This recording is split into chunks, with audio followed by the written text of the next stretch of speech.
ఇప్పటికే ఎవరికి తోచినట్టుగా వాళ్ళు మాట్లాడుతున్నారు. కాబట్టి లైసెన్స్ ఇచ్చినట్టుగా అవుతుంది ధిక్కారాలకు, అసమ్మతులకు.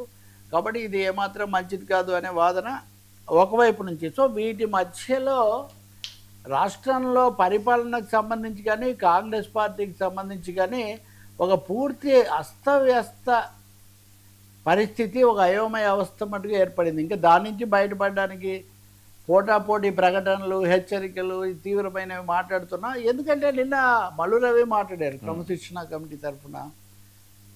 ఆయన అడిగారు విలేకరులు, ఇప్పుడు పీసీసీ క్రమశిక్షణ కమిటీ చర్యలు తీసుకుంటే మీరే తీసుకోవాలి కదా, మళ్ళీ ఇంకోసారి ఎందుకు మీరు అంటే, వాళ్ళు మంత్రి పదవుల్లో ఉన్నారు కదా, కాబట్టి ఏఐసిసికి పంపించాలి. మరి వీళ్ళ మీదే తీసుకుంటారంటే కాదు, చిన్నారెడ్డి మీద తీసుకుంటూ బ్యాలెన్స్. ఇప్పుడు చిన్నారెడ్డి స్థానిక మేఘారెడ్డి మీద మాట్లాడడం దాని క్యారెక్టర్ ఒకటి.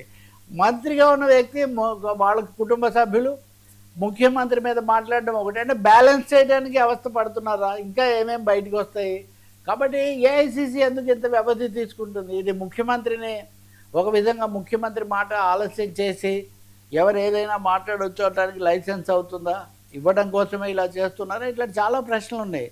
కానీ జరిగిన హంగామాతో పోలిస్తే మటుకు ఖచ్చితంగా చాలా జంజాటము, ముందు వెనక నాన్సు ధోరణే ఎక్కువగా ఉంది అన్న అసంతృప్తి మటుకు కాంగ్రెస్ వర్గాల్లో బలంగా ఏర్పడింది. ఇంత లోపల ముఖ్యమంత్రి నిన్న 22A మీద సమీక్ష జరిపారు. 22A మీద సమీక్ష జరిపి మొత్తం అన్ని సంవత్సరాల లెక్కలు తీయండి, బీఆర్ఎస్ 10 ఏళ్ల పాలనలో ఎన్ని ఎకరాలు పెట్టారో, అప్పుడేం జరిగింది, మనమేం జరిగింది, ఇవన్నీ మీరు తీసుకొని వస్తే రేపు శాసనసభలో పెట్టి దుమ్ము దులిపేద్దాం అది ఇది చెప్పారని. అంటే ఇది ఒక విధంగా పూర్తిగా తలకిందులైంది. అంత తప్పు జరిగింది, క్షమాపణలు, ఎవరికి నష్టం లేకుండా చూస్తాము, ఒక్క ఇంచు కూడా పోనివ్వము అన్న పరిస్థితి పోయి మొత్తాన్ని మళ్ళీ తిరగదోడతాము, శాసనసభ దాకా ఏమీ జరగదనేది ఇప్పుడు స్పష్టం. శాసనసభలో ముఖ్యమంత్రి స్వయంగా నాయకత్వం వహించి దీన్ని బయటపెట్టిన తర్వాత, శాసనసభలో ఒక విధానం తీసుకున్న తర్వాత, అంటే ఇప్పట్లో అయితే 22A మీద 22A మీద ఇచ్చిన హామీలేమీ అమలు జరగబోవట్లేదు, ఆ సమస్య అలాగే ప్రతిష్టంభన కొనసాగబోతుంది అని. అంటే రాజకీయ వేడి అట్టిపెట్టడం కోసం, అంటే బ్యాలెన్స్ చేయడానికి ఇప్పుడు కొండా సురేఖకు అటువైపున ఆయన తెచ్చినట్టే చిన్నారెడ్డిని ఈ కాంగ్రెస్ పార్టీలో ఉన్న సంక్షోభం నుంచి బయటపడడానికి 22A తాలూకు సంక్షోభాన్ని కొనసాగించాలని భావిస్తున్నారని కూడా ఒక సందేహం కలుగుతుంది. విధాన స్పష్టత ఉంటే దాంట్లో ముందుకు పోవాలి.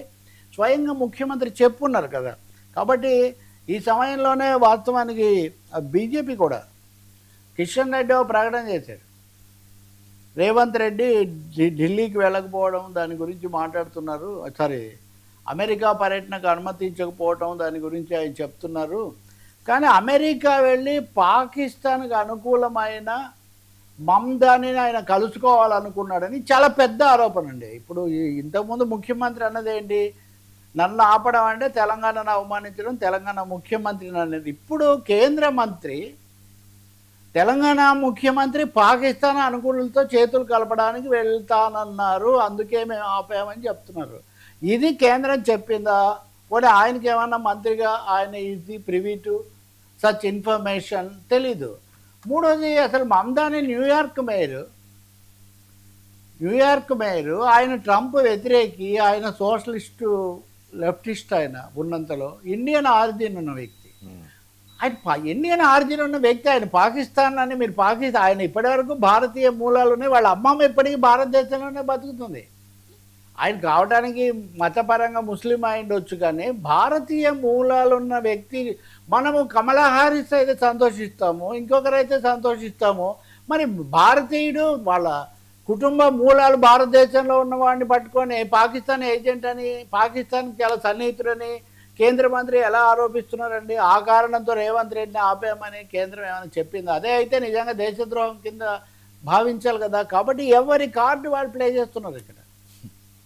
చాలా దారుణమైన విషయం. ఎందుకంటే బాధ్యత కలిగిన కేంద్ర మంత్రులు, అందులో సీనియర్లు, ముఖ్యమంత్రి, ఏ పార్టీ వాళ్ళైనా సరే, ఒక ముఖ్యమంత్రి ఇంకో దేశానికి వెళ్ళి అక్కడ మేయర్ను, నిజం చెప్పాలంటే Varma, for record, mayor is first citizen అండి ఏ నగరానికి పోయినా.